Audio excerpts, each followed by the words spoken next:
Hey guys, welcome back to Race of History. Before we get started, I wanted to take a second and thank everybody for the support, um, people that have reached out, and everything that's gone on so far. I really appreciate it. I hope we can continue to grow the channel. Also, I apologize for any language that I have that comes out in any of these videos. Normally, when I discuss these things, it's with university undergrad students or graduate students and professors and historians that constantly work with grad students and undergrad students. So the language that we all use talking to each other is very casual and probably not super appropriate, but I try really hard on these videos to rein in my use of any bad words. With that being said, we're about to start Extra Histories Thermopylae Part 1.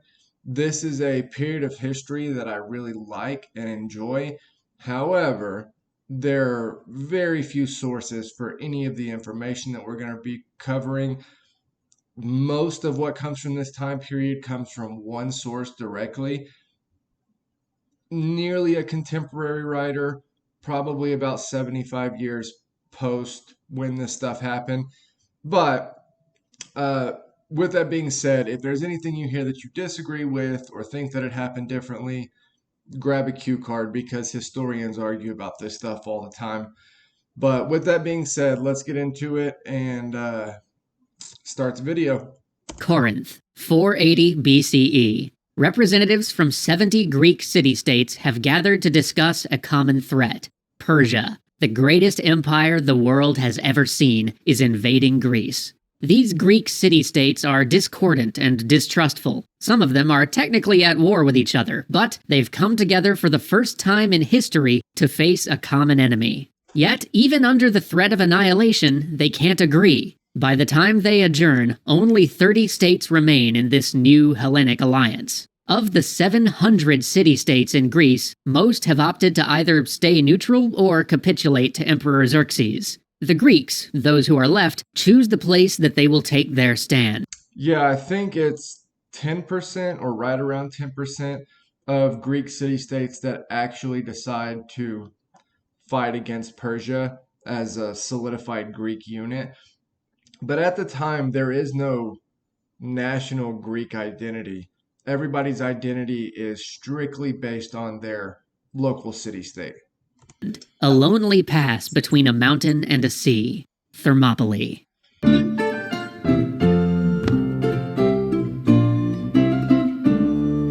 This video is brought to you by Total War Arena, where you can write your own history in Thermopylae. Download the game with the link below and use the code HOPLIGHT for extra goodies. The Battle of Thermopylae is one of the most significant events in the ancient world, and also one of the least understood. Because while most accounts of Thermopylae talk about the fighting and the tactics, the actual battle made little strategic difference. Despite the Greek allies' brave defense, Xerxes would break through and burn Athens. Persian armies would harry Greece for another year. But as we will see over these two episodes, Thermopylae was important for a different reason. It came to shape how Greece thought of itself, and how the intellectual descendants of Greece still think about the world. Because Greece wasn't Greece yet. There was no Greek identity. It wasn't a monolithic culture. Rather, it was a handful of city-states that spoke vaguely the same language and worshipped some of the same gods. Many of these presumed Greek states thought that they had more in common with the Persians than their so-called kin. So before we get to the great battles and the heroic events, let's talk about the three players on the board. It's Macy's one-day sale tomorrow with great deals of the day, like incredibly soft comforters, just for Sparta, Athens, and Persia. And any discussion of Thermopylae has to start with Sparta. Sparta was, without doubt, There are other major Greek city-states, particularly Thebes. Thebes is another really massive city-state, not necessarily massive in size, massive in regards to the history of Greece. But they side with the Persians in this fight and are actually one of the few Greek city-states that have any real cavalry. Most Greek city-states don't have cavalry, and the ones that do suck, basically. Thebes is one of the few city-states that has cavalry that's decently good, and they side with the Persians. One of the most extreme societies in human history, a sort of eugenic warrior state. When each new citizen was born, elders would inspect the baby, killing it if it had physical imperfections. At the age of 7, every Spartan boy entered a state education system that drilled him in the arts of war, brutalizing him both physically and mentally, sometimes to the point of death, all in order to create an effective and unquestioning soldier. Men lived permanently in a barracks, with Spartan society even mandating romance within the bounds of the military. But the result of this oppressively brutal system was that Sparta had by far the best heavy infantry in the ancient world. Spartan war consisted entirely of the phalanx, each man guarding the others, moving and fighting in a group. And Spartan society was the same. Duty to the state and self-sacrifice were paramount, and individualism was discouraged. But you can't talk about Spartan culture without talking about the Helots, the massive caste of enslaved people that Spartan society was built upon. Sparta had enslaved its Greek neighbors, forcing them to do back-breaking work. So this is how Sparta is able to have a society that's built totally on its military. All of the other Greek city-states have agriculture or have societies that have other jobs and diplomacy and all of these things that go into their economy and their society staying afloat. Sparta only has war. And the way that they're able to just stand on total military dominance is because they have a slave labor force that does all of their agriculture. It does all of their work internally for them so that they're able to just focus on the military all the time. The reason that Spartans could devote their whole culture toward producing soldiers was that none of them had to do labor. Any labor. It was all handled by the people they'd enslaved. In fact, by the time the Hellenic allies gathered at Corinth, there were about 7 Helots for every Spartan. And this imbalance left the Spartans in a perpetual fear of slave revolts. They were a warrior society not to fight wars abroad, but to prevent a Helot uprising at home. To ensure this, they kept the Helots in a perpetual state of terror. Spartan death squads regularly stormed Helot dwellings at night, torturing and murdering anybody who breathed resistance. This paranoia was so acute that Sparta often avoided deploying their troops abroad, preferring to guard against the danger within. And this is actually what goes into starting the Greco-Persian War. Athens helps a city-state that they actually colonized originally, where that colony was overtaken by Persia. They then go to the Spartans for help. The Spartans say no, specifically because it's too damn far. It's too far. They will not go that far to go to war, which is why they stay around the homeland and kind of pick on the Helots and their neighbors. But Athens actually sends warships to go help out this colony, this Greek colony. And when they do, it draws the ire of the Persian king, and that's what starts this whole thing.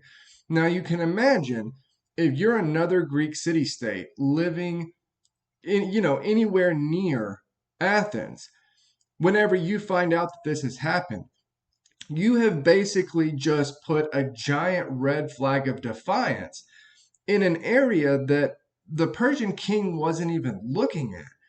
Well, when he comes to take his revenge on you, he's going to see and take revenge on basically everything around you, or at least conquer everything around you.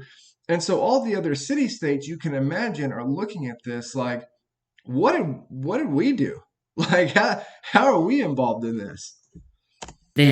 But this fear also led Sparta to become the diplomatic juggernaut of ancient Greece. Constantly worried about its own security, the city formed a mutual defense pact with neighboring states, each pledging to come to each other's aid in case of invasion or revolt. And this coalition would form the backbone of Greek resistance against Persia. Of the 30 Hellenic allies, 14 of them joined because of their pact with Sparta.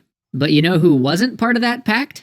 Athens, and there was some seriously bad blood between the two. Sparta considered the newly democratic Athens an existential threat, and had even mounted a military intervention to stop its political revolution. After all, Athenian democracy had a tendency to spread, and what would happen if the Helots got wind of this new system of mob rule? This was likely on the mind of the Spartan representative, King Leonidas, as he spoke to the Congress, where he found himself suddenly on the same side as his Athenian rivals. Athens was the opposite of Sparta in almost every way. Athenians valued individualism, disdaining anyone who couldn't argue political opinions. Their society turned out philosophers, mariners, and playwrights, citizens first and soldiers second. And in this new democratic society, the elites were politicians, guiding the ship of state by persuading the populace to vote for ballot measures. And you can imagine what the relationship is like between Athens and Sparta here. Sparta sees Athens as soft, obviously, and Athens sees Sparta as brutes. They have a ton of conflict outside of the Greco-Persian War, as you could probably tell. And one of its greatest political minds was Themistocles. When the city had discovered a new silver vein, he had persuaded the voters to use that money to found a navy, rather than just sharing the money out amongst the populace. And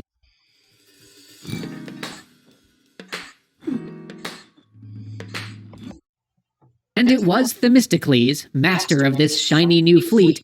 By the way, part of him convincing the populace to build that navy was essentially Athens going to the Pythia, which was the oracle of note in Greece.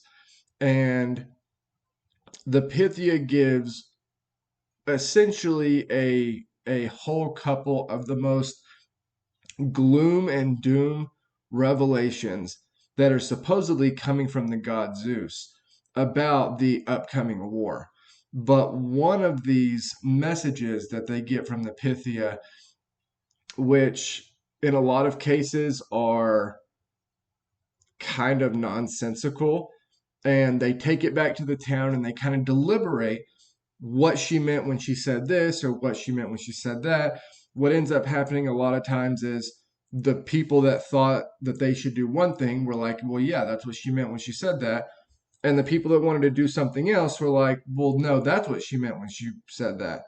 And so that's kind of how it works sometimes.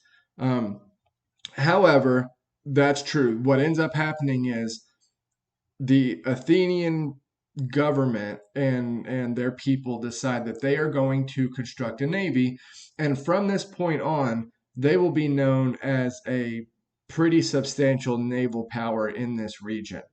However, it comes at the cost of the Athenians long-term supporting an army. So they had to pick here, and they decided to go with the navy in order to essentially give the Greeks any hope of dealing with the Persians at sea.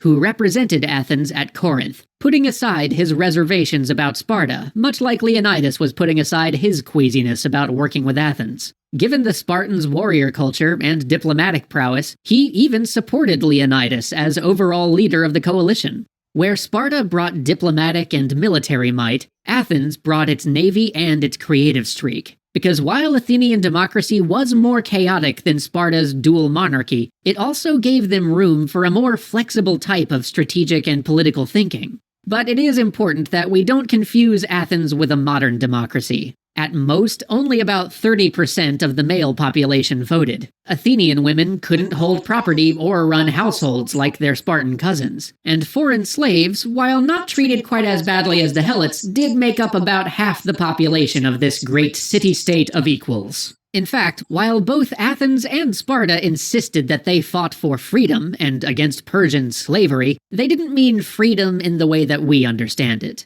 They fought for the freedom of self-determination, to evolve their city-states into democracies or rigid warrior cultures as they saw fit. Because they were right, that kind of experimentation would not be tolerated under Persia. Yet the Persians, ironically, would tolerate a lot. Because, funny thing about those slavers of Persia, they didn't own slaves. The workers that built the great monuments of Persepolis, carving the empire's massive canals and engineering its underground irrigation tunnels, those people got paid wages according to their level of skill. Yeah, and not only that, they are historically they get bad press because a lot of the writings we get about the Achaemenid Persian Empire comes from Greek writers. Greek writers obviously have a little bit of bias against the Persians. However, in the context of the time period, as far as empires went, they were extremely lenient as far as what they would allow conquered peoples within the empire to get away with, and even extremely lenient in some cases when they were conquering peoples as far as the deals they would allow to be made to keep from having a major war or conflict. And so, as bad as the Greeks make them out to be, really, when they're put up against counterparts of the time period, they are an extremely lenient empire. Now, that is not to say like progressive or anything like that. They're being compared with the time period. So things that would be unimaginable to the modern mind are, part of the legal code here as far as what happens when people do bad things. However, when compared to other major powers at the time and before and even after this time, they come out looking pretty good on the scale of, I guess, contemporary progressiveness of the time. In addition to that, the Persian emperors tended not to force their culture and religion on the people they conquered. Sure, if people wanted to convert to Zoroastrianism, great. And if they wanted to adopt Persian culture, well, good on them. But it wasn't a requirement. In fact, the Persians often behaved more like liberators than conquerors, restoring people to their homelands if the previous ruler had uprooted or oppressed them. The empire's founder, Cyrus the Great, famously freed the Jews from captivity in Babylon. Everybody won. The Jewish elites got to go home, and Cyrus got a loyal buffer state between Persia and Egypt. And this tolerance was even more. Cyrus has some really great PR in the Bible. I mean, he has some really great PR specifically for that move, for, rebuilding the temple, for allowing the Jews to go home. He has some really good PR for that time period. Impressive considering the size of the empire. By the time the Persian Emperor Xerxes clashed with Leonidas at Thermopylae, his state stretched from northern India to Egypt to Ethiopia. And the Persian bureaucracy ran that territory with unprecedented efficiency. It was so impressive that Alexander the Great just copied it when he conquered Persia 150 years later. As long as territories paid their taxes and didn't revolt, Persia basically left them alone. If they did rise and revolt, though, the punishment was merciless. And that's where this whole business got started. In 499, Greek cities in Ionia rose against Persian rule, declaring themselves democracies. Seeing an opportunity to spread its governmental system, Athens aided its new sister cities, and made themselves a permanent enemy. In response to this slight, the Persian Emperor Darius had invaded Greece, swearing to raze Athens to the ground. And he would have too, if a small Athenian army hadn't met him on the plain of Marathon. There, the Athenians won an improbable victory and drove the Persians into the sea. One of the things about that Battle of Marathon is Herodotus does not mention for that specific battle. He mentions it and about how great the Persian cavalry is, how the Greeks have no way to match it. He mentions all this stuff, but then for the Battle of Marathon, there's no mention of the actual cavalry. And so historians kind of wonder what happened there. How did the Greeks deal with them? Could the Greeks have dealt with them, or was the cavalry just not there?